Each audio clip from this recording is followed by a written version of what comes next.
I'm here with Father. Father John Bear. Okay, Yes. very nice to have you with us, Oh, it's Dr. my Father. pleasure to be here today. What are your feelings towards conferences like this? Oh, exceptional. Yeah? Really exceptional. Very It is so fantastic to see, how many hundreds of people here? Yeah. Hundreds of people here together from all, mainly the tri-state area, I guess, but people who would not get to have that kind of camaraderie together.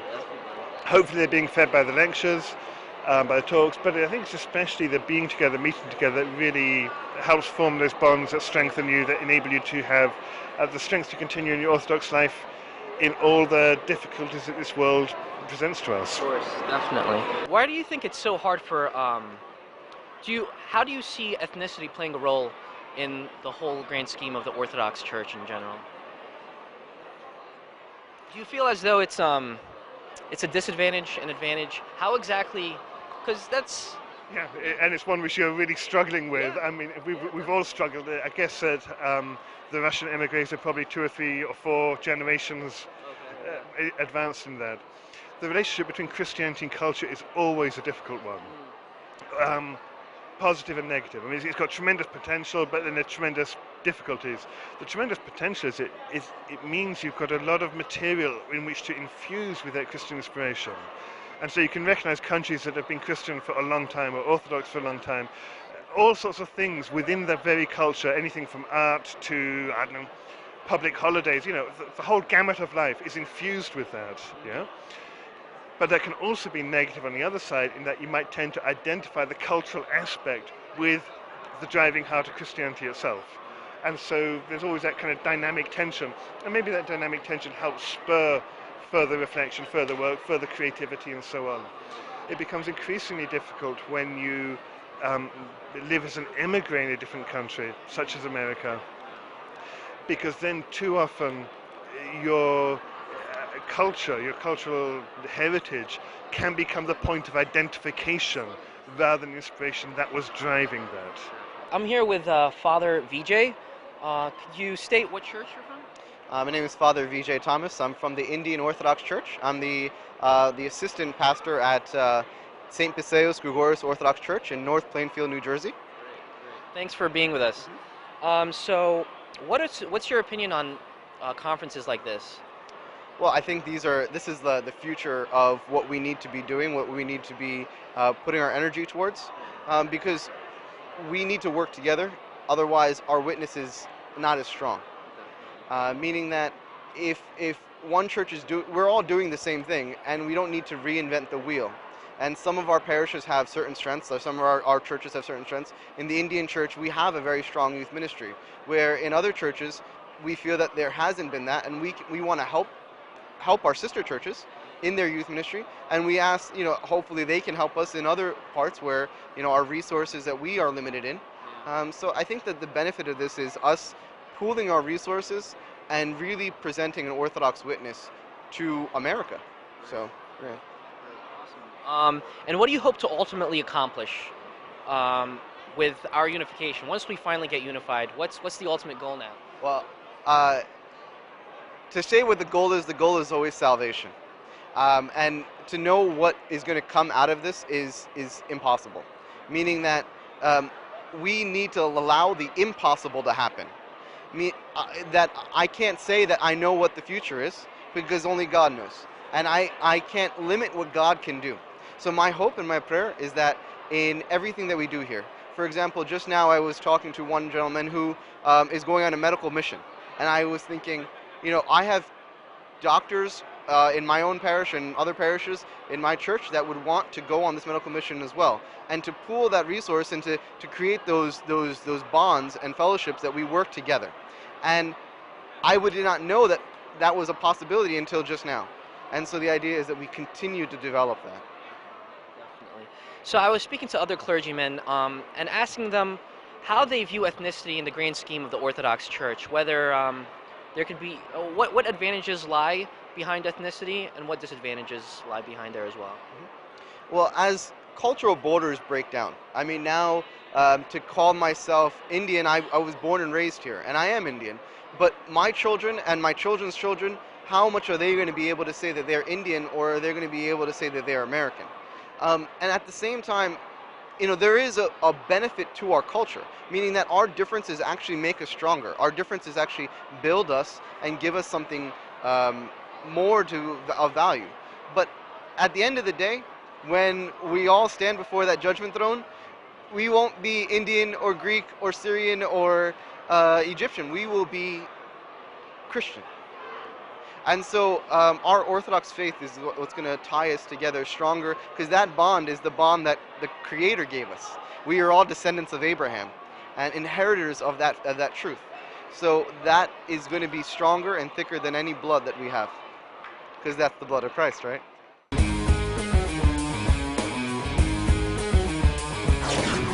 Death is not the end, it's the beginning. It's not disappearance, but it's revelation. St. Ignatius pointed out, now that Christ is with the Father, he's more visible than he was before. Really paradoxical language again. We tend to think that Christ is visible while he was with us, but now that he's gone to the Father, he's invisible. No, other way round. Now that, he says, now that Christ is with the Father, he's more visible than he was before. That is, when Christ walked among us in the flesh, we never really understood who he was. But now that he's passed through his passion to be with the Father, now and only now do we finally see who he is. So some very dramatic words to begin my talk this morning. I shall become a human being. What on earth are they talking about? How could they say, I'm not yet human, I'm only going to become a human being, I'm only going to come to life when I die with Christ? Now, as I said, these words of St. Irenaeus, St. Ignatius, they come from a tradition of theology that goes back to Asia Minor and to the evangelist John the theologian. And I think we have to go back to John the theologian to understand what's being said here. And especially the way that the Gospel of John relates to the book of Genesis. And there's a very close relationship between the book of Genesis and the Gospel of John. Immediately it's shown by the fact that they start with the same words, in the beginning. The Gospel of John starts in the beginning, picking up on Genesis, which also starts in the beginning. But there's a much, much more profound relationship between the two. And if we want to understand that, then we have to consider first the other Gospels, Matthew, Mark, and Luke. Having just looked briefly at Matthew, Mark, and Luke, we can then come back to John and see what's distinctive about him, and then understand how that ties into Genesis and to how we become a human being. If you think of the Gospels, Matthew, Mark, Luke, and Luke, one of the most striking and surprising things in those Gospels is how slow the disciples are. They are really slow. They continually fail to understand who Christ is. They are with Christ for a number of years. They see him transfigured on the mountain. They see him working miracles. They hear his teaching. They learn from his mother about the circumstances of his birth. They have all of this, but they continually fail to understand who he is. In fact, what happens when it gets to the time of the crucifixion in Matthew, Mark, and Luke? What happens? Does anybody remember what happens? What happens what happens in the Gospels of Matthew, Mark, and Luke when Christ is crucified? What do the disciples do? They run away. They run away. They run in fear. They don't know what's happening. And not only do they run away, what does Peter do? He denies him. Okay? So they just don't get it. They really don't understand who he is, and at the moment of his passion, they abandon him. There's only one exception to this. Prior to the crucifixion, when one of the disciples makes a confession of faith about who Christ is. And do you remember where that is, or who that is? Peter. Do you remember where? Who said Peter? Somebody said Peter. Do you remember where that happens? In Matthew 16, okay? The disciples are walking with Christ on the road to Caesarea Philippi, and Christ stops to ask them, "Who do you say that I am?" And what does Peter say? "You are the Christ, the Son of the living God." What happens then? What happens then is really important. What happens then is that Christ says, "You did not know this by flesh and blood." It's not by seeing me as another man standing alongside you that you knew who I am, but rather it's by a revelation from the Father. It's a revelation of the Father that enables Peter to make this confession. And then Christ carries on by saying, "Peter, you are the rock. On this rock I will build my church. Whatever you bind will be bound in heaven. Whatever you loose will be loosed in heaven." And then, and only then, for the first time, does Christ say what his mission is going to be. What does he say? Do you remember? "I have to go to Jerusalem to suffer. This is my mission." He tells Peter, this supposed rock, "I've got to go to Jerusalem to suffer." And what does Peter say? "Far be it from you. It's not going to happen to you." Yeah? And then what happens? This is a kind of the turning point. What happens then? "Get behind me, Satan." Imagine that. The only disciple before the Passion who makes a confession of faith about who Christ is. "You are the Christ, the Son of the living God." To which Christ says, "You are the rock. On this rock I'll build my church." A few verses later gets called Satan by the Son of God himself. You know, I'd be quaking in my boots if that were to happen to me. I'm emphasizing this because a real point is being made in this. The only disciple to make that confession before the Passion doesn't understand what that confession is. He tries to stop Christ going to Jerusalem to suffer. And for that he gets called Satan.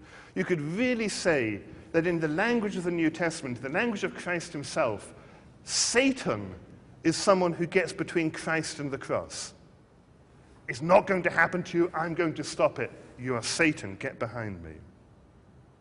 So before the Passion, the disciples simply don't understand who Christ is.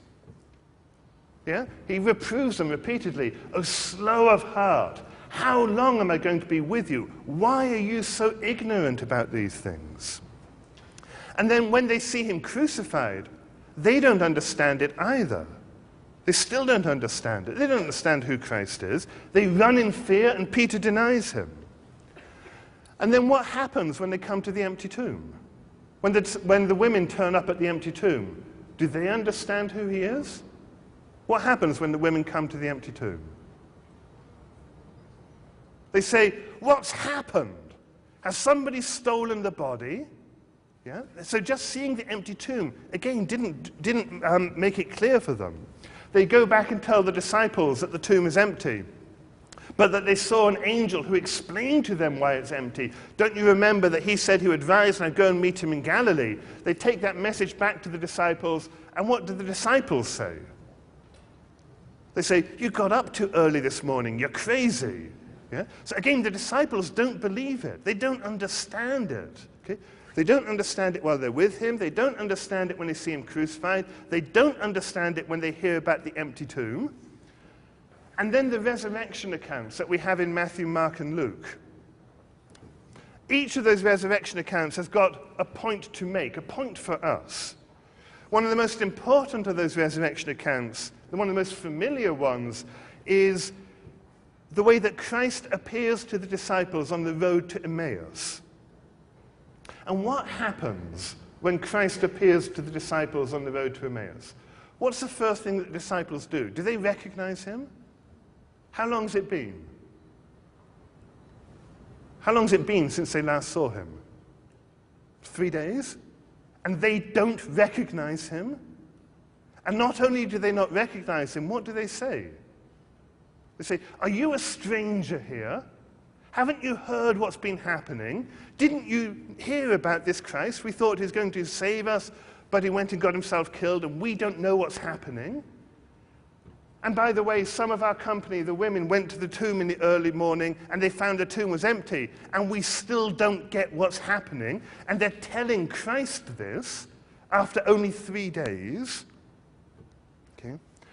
Now, the reason I'm emphasizing it so much is because a really important point is being made here. It's a fundamentally important point. What happens next? When they start talking to Christ in this way, what happens?